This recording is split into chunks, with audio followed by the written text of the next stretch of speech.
అదే RTV app వార్తల్ని క్షణాల్లో చదివే అవకాశం ఉంటుంది. ఒక న్యూస్ పేపర్, ఒక టెలివిజన్ ఛానల్ మీ చేతుల్లో ఎప్పుడూ ఉంటాయి. విజయవాడ గత కొద్ది రోజుల నుంచి కూడా కిష్టమ్మ పర్వలతో కూడా పూర్తిగా నీట మునిగిన పరిస్థితి.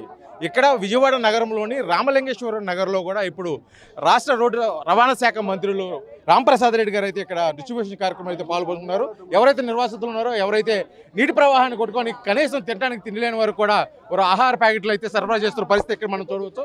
మనతో పాటు ఉన్నారు రాంప్రసాద్ రెడ్డి మంత్రి గారు. వారు మాట్లాడి తెలుస్తున్నాం.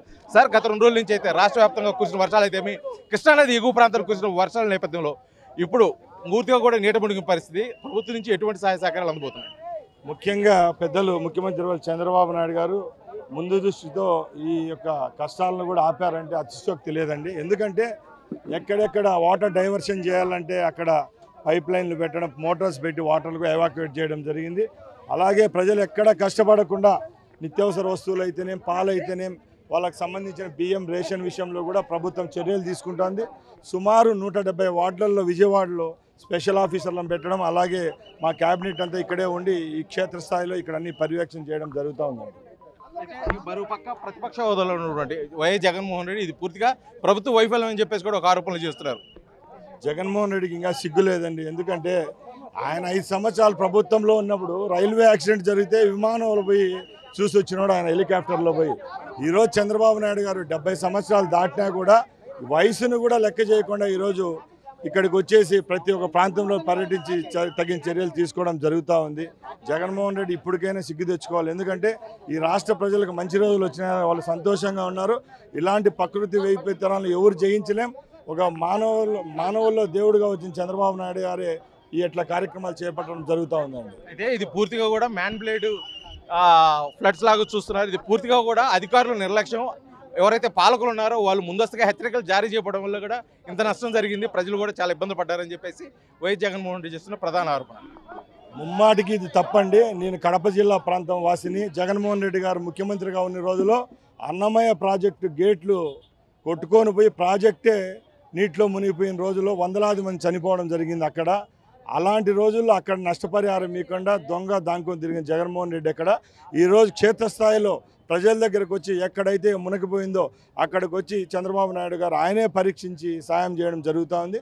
ముఖ్యంగా విజయవాడ పట్టణంలో సుమారు 170 వార్డులు ఉన్నాయి. 170 వార్డుల సెక్రటేరియట్లో స్పెషల్ ఆఫీసర్లు పెట్టడం, సుమారు 100 మంది ఐఏఎస్ ఆఫీసర్లు విజయవాడ సిటీలోనే ఉన్నారు. అలాగే 70% క్యాబినెట్ కూడా ఇక్కడే ఉందండి. ఒకసారి మీరు కూడా ఆలోచించుకోవాలి. ఎందుకంటే ఎక్కడో కూర్చొని ప్రభుత్వం మీద రాయేయడం పెద్ద గొప్ప విషయం కాదు. ప్రజలు ఈరోజు ఎంత మటుకు సంతృప్తిగా ఉన్నారంటే మేము వెళ్తుంటే పట్టణంలో తెలుస్తూ ఉంది.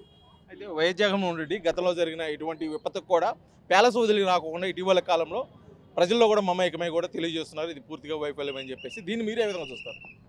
100కి 100 మీరు ఏమైందో అది కరెక్ట్. ఎందుకంటే జగన్మోహన్ రెడ్డి పేరే పరదాల ముఖ్యమంత్రి ఆ రోజులో ఆయన ఉన్నప్పుడు. ఈరోజు చంద్రబాబు నాయుడు గారు ముఖ్యమంత్రి అయిన తర్వాత 70 రోజుల్లో ఏ విధమైన పర్యటనలు చేస్తూ ఉన్నారు, ఏ విధంగా ప్రజల దగ్గరికి వెళ్తున్నా అందరూ గమనించాలి. అలాగే ఈ విపత్తును ఎలా జయించాలనేది ఆయనకు ఒకరికే తెలుసు. ఎందుకంటే ఏ ఒక్కరిని 5 రోజుల నుంచి నిద్రపోనివ్వకుండా అధికారులు అయితేనే, రాజకీయ పార్టీ నాయకులు మాలాంటి వాళ్ళను కూడా వార్డుకు ఒకరిని పెట్టి ఇక్కడ పర్యవేక్షించి ప్రజలకు ఏ విధమైన కష్టం రాకుండా చూసుకోవడం జరుగుతూ ఉంది. అలాగే ప్రభుత్వం తరఫున ఏవేవి కార్యక్రమాలు చేపడితే ప్రజలు సంతోషంగా ఉంటారో చేసేదానికి మా ప్రభుత్వం సిద్ధంగా ఉంది. అయితే మరి వాతావరణ శాఖ మరొకసారి తెలియజేస్తుంది, రానున్న కొద్ది రోజుల్లో రాష్ట్రంలో మరోసారి వర్షాలు పడే అవకాశం నేపథ్యంలో రాష్ట్ర ప్రభుత్వం, కూటమి ప్రభుత్వం నుంచి ముఖ్యంగా మీరు ఎటువంటి చర్యలు తీసుకున్నారు? ఈ సహాయ సహకారాలు మరికొన్ని రోజులు కొనసాగే అవకాశం ఉందా? తప్పకుండా ఈ పూర్తి వానలు వెలిసే వరకు, నీళ్ళు అనేది ఫ్లడ్ లెవెల్ తగ్గే వరకు కూడా టోటల్ క్యాబినెట్ అయితేనే, ముఖ్యమంత్రి గారు అయితేనే, అధికారులు అయితేనే ఇక్కడే ఉండబోతున్నాం. తప్పకుండా మీరు అన్నట్టు 2-3 రోజుల్లో వర్షాలు కురిసినా కూడా జయించేదానికి మా ప్రభుత్వం సిద్ధంగా ఉంది. ఇది రాష్ట్రంలో నెలకొన్న పరిస్థితి అయితే కేవలం కూడా మానవ తప్పిదమేమీ లేదు. ఇది కేవలం వర్షాలు పడటం వల్ల, ఇది అనుకోని విధంగా వచ్చిన వరదల వల్లే. కానీ దీనికైతే పూర్తిగా రాష్ట్ర ప్రభుత్వం, అదేవిధంగా కేబినెట్ మంత్రులతో సహా పరిపాలకులు, అదేవిధంగా అధికారులు, శాసనసభ్యులతో సహా పూర్తిగా కూడా ప్రజల సౌలభ్యం కోసం అయితే మేము విజయవాడ నగరంలో ఉన్నాము. పూర్తిగా జనజీవనం పూర్తిగా సాధారణ స్థాయి వచ్చేంత వరకు కూడా మేమైతే ఇక్కడే ఉండి వారికి సేవలు అందిస్తాము. వైఎస్ జగన్మోహన్ రెడ్డి చేస్తున్న దాంట్లో ఎటువంటి దాంట్లో కూడా నిజం లేదు. అతను కేవలం పరదాల ముఖ్యమంత్రి అనే పేరు ఉందని చెప్పేసి కూడా పరోక్షంగా అయితే రాంప్రసాద్ రెడ్డి గారు వైఎస్ జగన్మోహన్ రెడ్డి చురకలు అంటిస్తున్న పరిస్థితి. వీడియో జర్నలిస్ట్ లక్ష్మణ్తో శ్రీనివాస్, ఆర్టీవీ, విజయవాడ నుంచి. మరిన్ని వీడియోస్ కోసం ఛానల్ ని సబ్స్క్రైబ్ చేయండి. లేటెస్ట్ అప్డేట్స్ కోసం వాట్సాప్ ఛానల్ ని ఫాలో చేయండి. అండ్ లింక్ డిస్క్రిప్షన్ లో ఉంది.